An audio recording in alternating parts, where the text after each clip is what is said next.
This is another important part of your story, I think, in that during this period where there's a little bit of a romance with the Soviet Union during World War II, big romance. As we talked about a little bit earlier, not everybody was a dupe in the U.S. government, and the FBI was. The FBI never believed a word of it. They had too much information like this. Well, they said, well, they're not really subverting us anymore, and they're just Democrats, and they're just working for social justice and peace, and therefore we should have them in the government.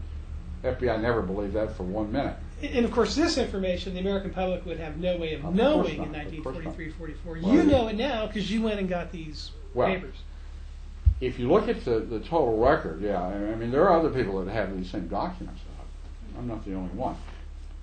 This information was part of the basis of the charges against Oppenheimer in 1954.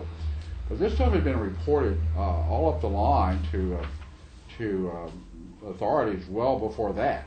The FBI wasn't sitting on this information.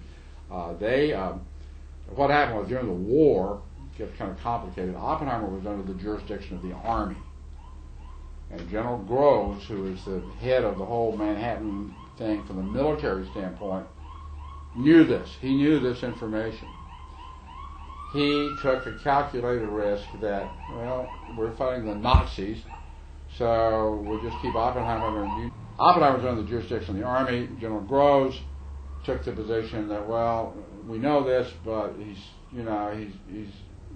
we're fighting the Nazis, and so it's a calculated gamble. And I say in the book, maybe you could say it was a gamble that paid off. Mm-hmm. Got the atomic bomb, won World War II.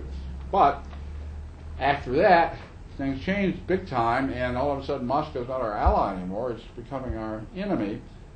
So a risk that made sense when the enemy was in Berlin didn't make quite so much sense when the enemy was in Moscow.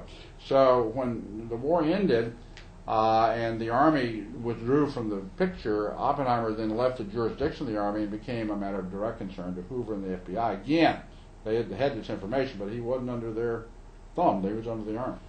Hoover then immediately, and I've got this in the reports too, prepares a memo which is sent to the White House and which is sent to James Burns, who was the Secretary of State in handling atomic matters for Truman, repeating this information.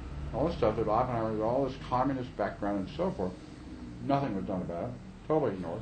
They give Oppenheimer more and more authority. They make him head of the General Advisory Committee for the Atomic Energy Commission.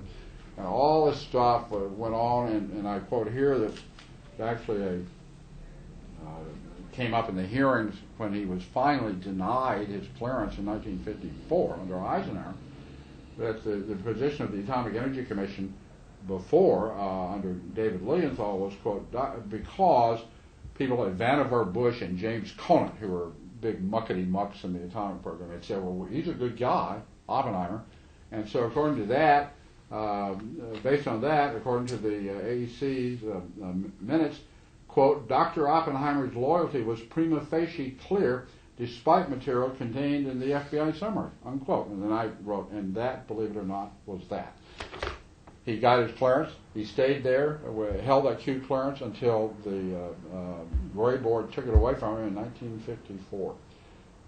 So this information existed for a decade before any of it even came out. If you look at the charges brought against Oppenheimer in 1954, it's all based on what the FBI had known for a decade. So then one day, a lady named Elizabeth Bentley walks Correct. in and wants to talk to the FBI. That was part of the whole, there was a whole sequence. Who is she, by the way? Okay, well, there's a whole sequence of things that happened, and she was probably the most important single player in that sequence.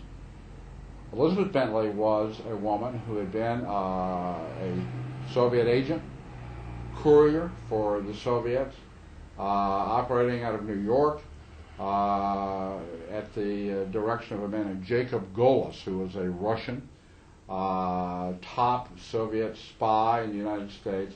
And she went back and forth from New York down here to Washington, where she met with all kinds of communists in the government. This is in the 43, 44, 45, in that period.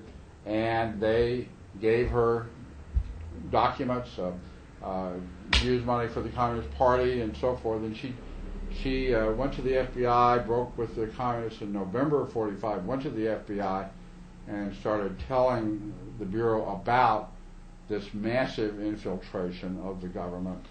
And the FBI led on this humongous investigation. Must have been, I'm sure there had to be several hundred agents were involved. I'm not sure exactly.